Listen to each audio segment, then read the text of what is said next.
leva sábios da Índia, uma parte da Índia pertencia ao Império da Macedónia. Leva também para Alexandria o conhecimento dos celtas. Leva conhecimentos da tradição judaica. Dentro do Império da Macedónia havia comunidades judaicas.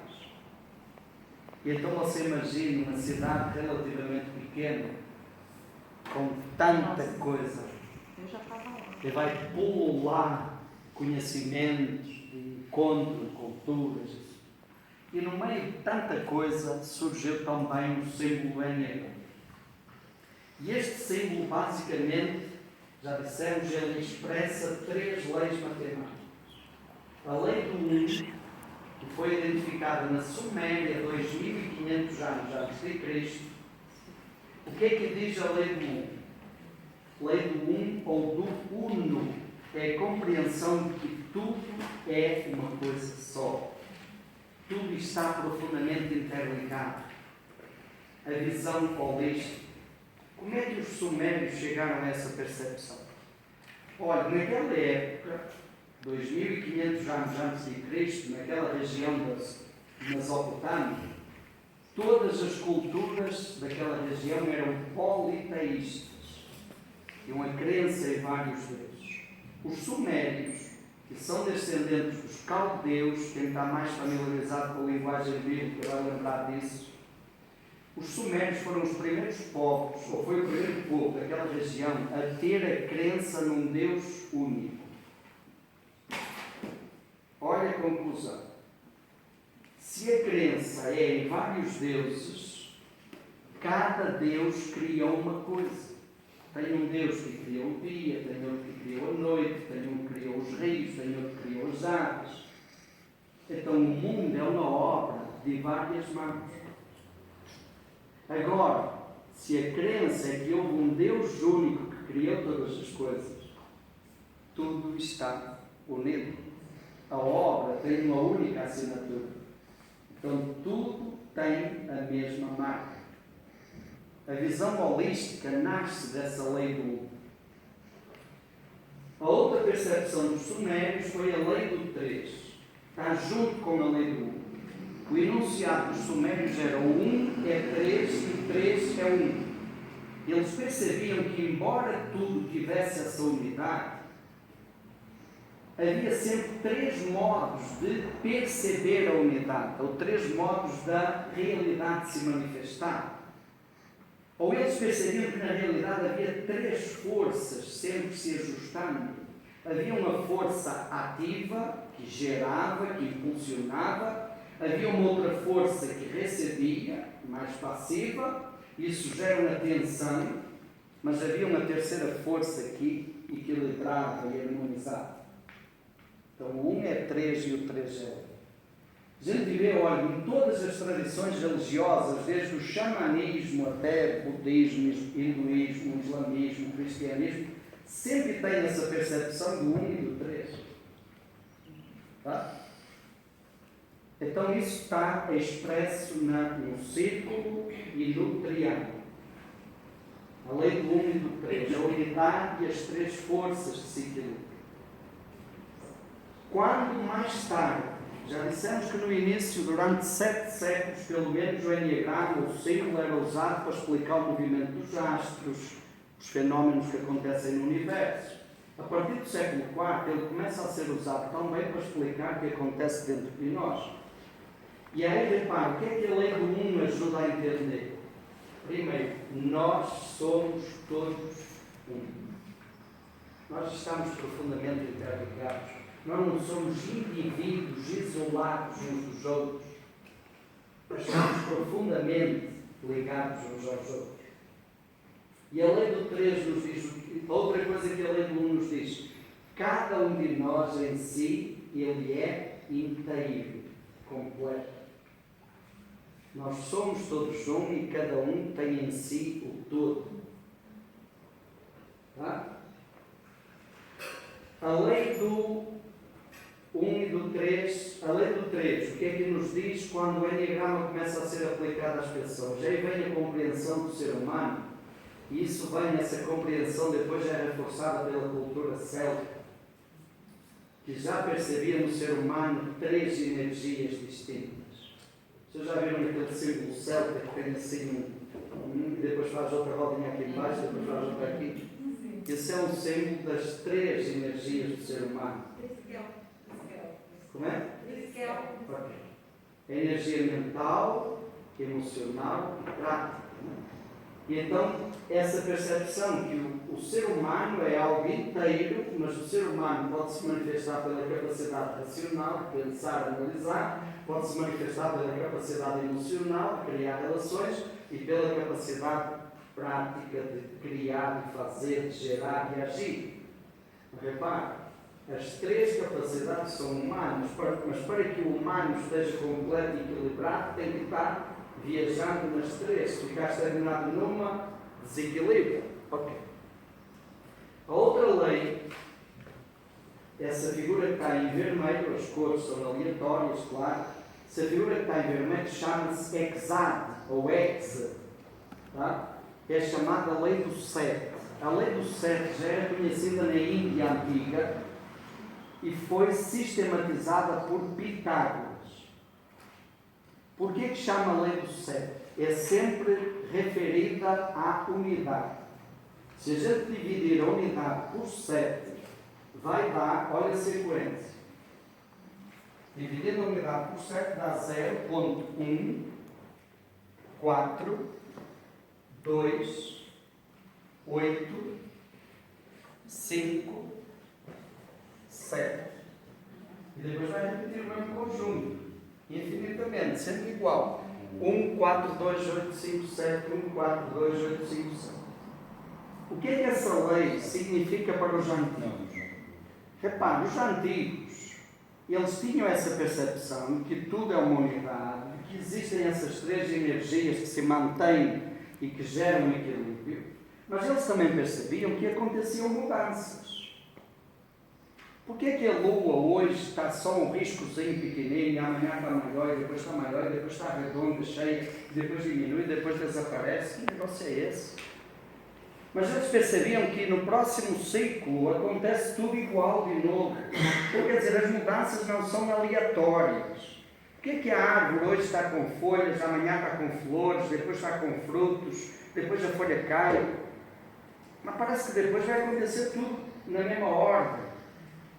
E eles começam a perceber que as mudanças não acontecem por acaso. Não é o caos.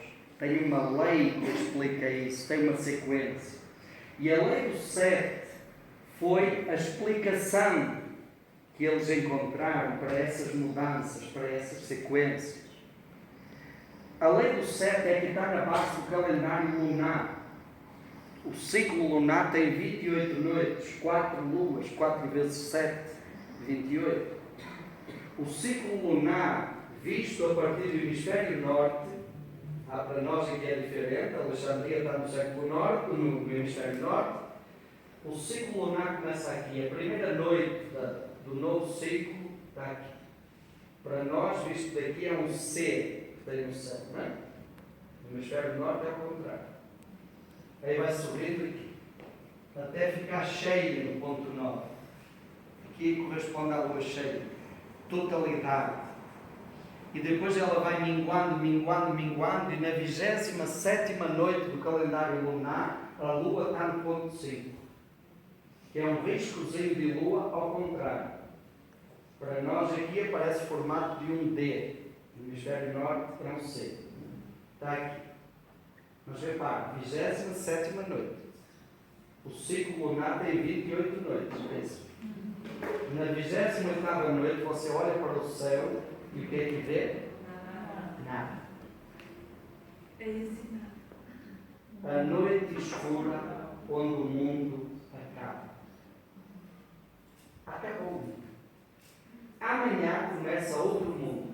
E o mundo que começa amanhã é diferente daquele mundo que terminou ontem.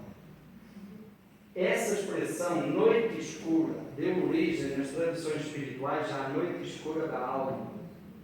Quer dizer, quando acaba um ciclo na sua vida, você entra em angústia, os valores não fazem mais sentido, e depois de algum tempo, vai começar um outro ciclo.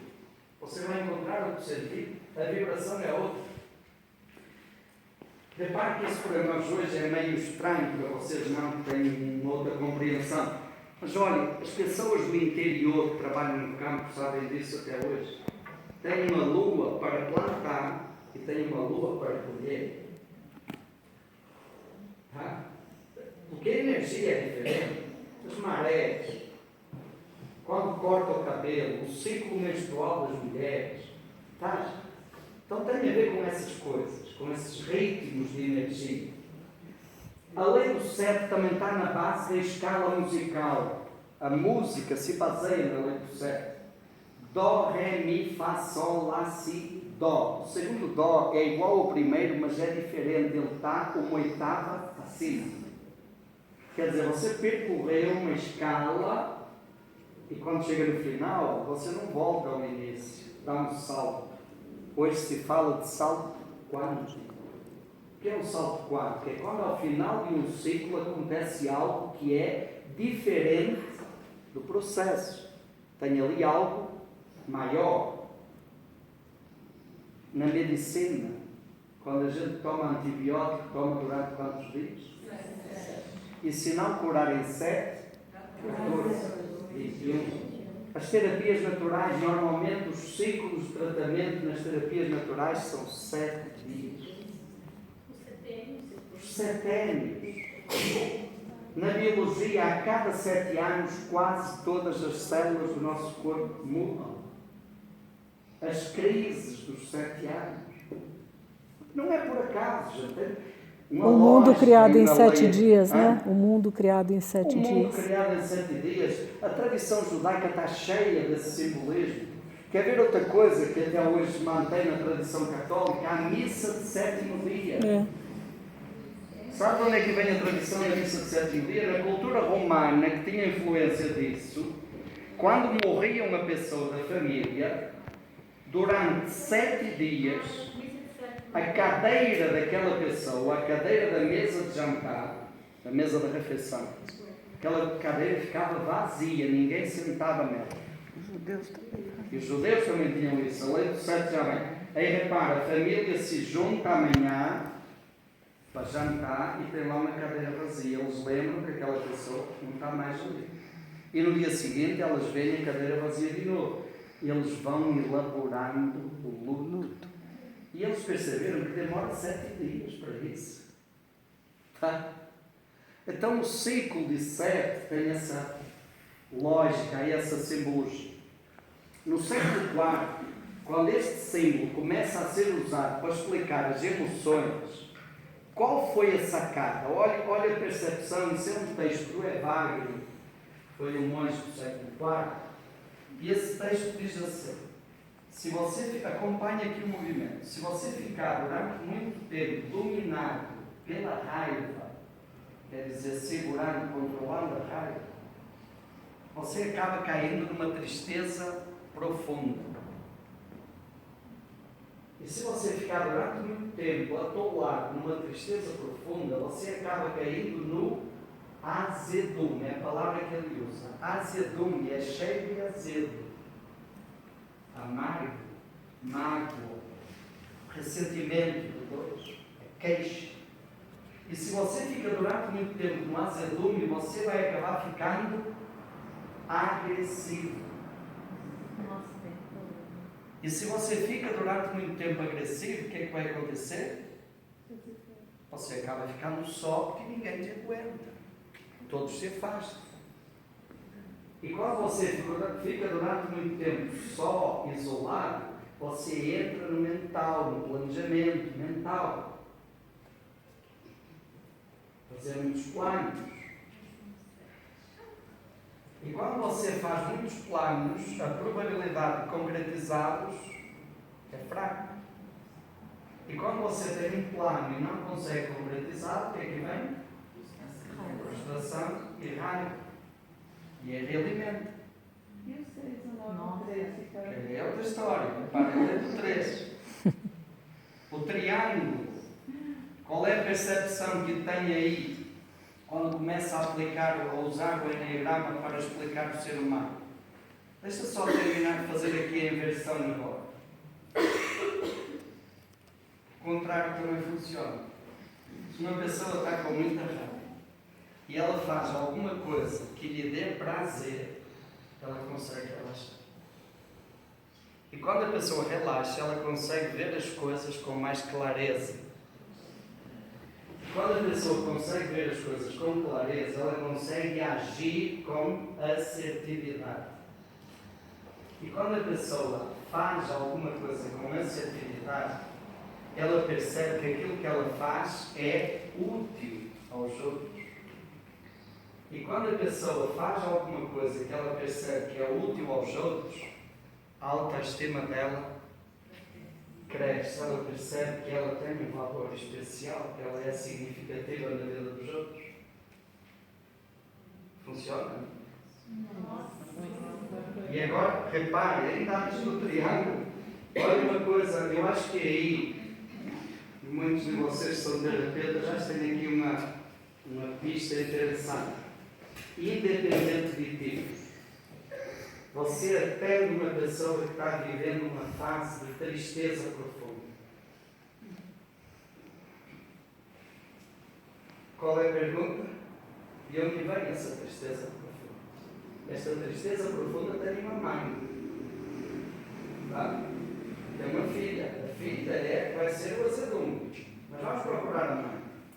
Eu vou perguntar, teve alguma raiva na sua vida?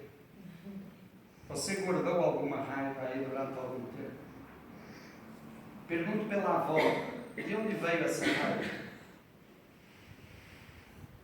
Você está ajudando a pessoa a fazer um mapa, a compreender que aquela tristeza não nasceu por nada e não vai resolver só por ela.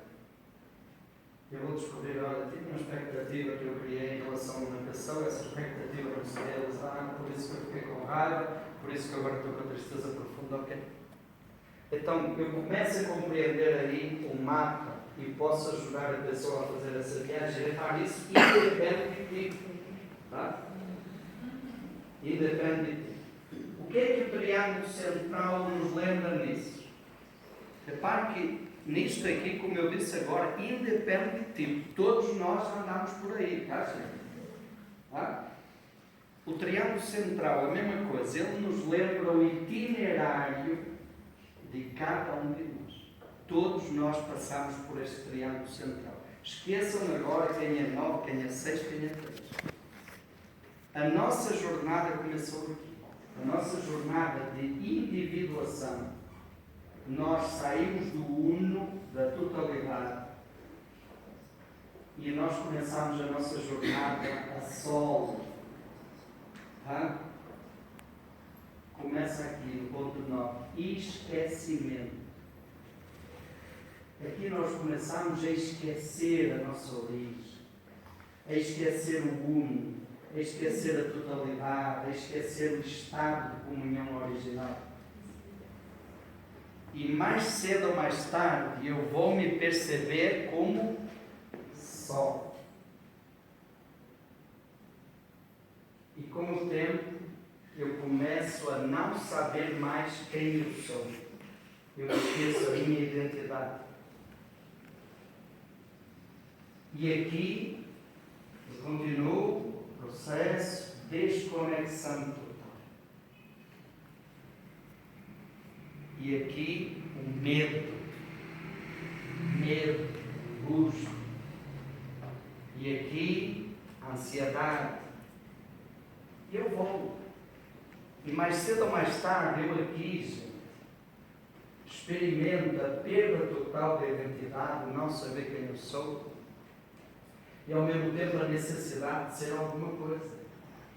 Então aqui eu começo a construir máscaras. Ser alguma coisa para ser aceito. E todos nós andamos aqui neste circuito. Mas o caminho de volta para casa também começa aqui. Quando eu começo a perceber que afinal eu não sou a máscara que eu achava que era. E quando eu tiro a máscara, vem a ansiedade de novo. Então, se eu não sou isso, eu sou o quê?